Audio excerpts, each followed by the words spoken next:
কিরে তোরা কি লয়ে গবেষণা করতেছস? গবেষণা করতাছি না, গবেষণা করমু। কোন বিষয় নিয়া? আচ্ছা অন্তর, তুই না মাসে কয়টা ইনকাম করস? কত আর 12? আশিক তুই? কেরে তুই জানোস না আপাতত আমি বেকার। শান্ত তুই? হঠাৎ করে তুই এইসব কথা জিজ্ঞাসা কি লিখা? যেটা জিজ্ঞেস এটার উত্তর এনে দিবি। এই তোর 18-20। তোরা কেউই আমার লেভেলের না। আমার গার্লফ্রেন্ডের ঠিকই কয় যে লেভেল অনুযায়ী চলার লাগিয়া।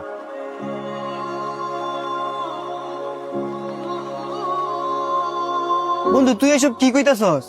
যা কইছি ঠিকই কইছি, তখন লোকে চললে আমার কেরিয়ারও দাগ পড়বো।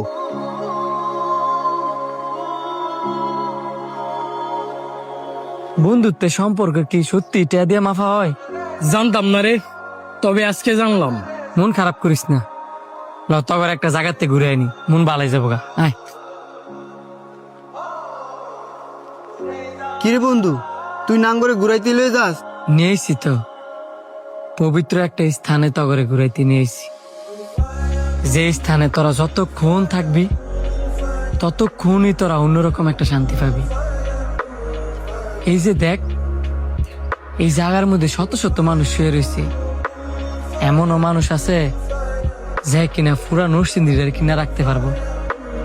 এত ক্ষমতা, এত অহংকার, এত টাকা পয়সা, কোনো কিছু কিন্তু সাথে করে খবরে নিয়ে যেতে পারে নাই। এরা সাথে করে কি নিয়ে যেতে পারছে জানোস? ইমান আর আমল আর মানুষের দোয়া।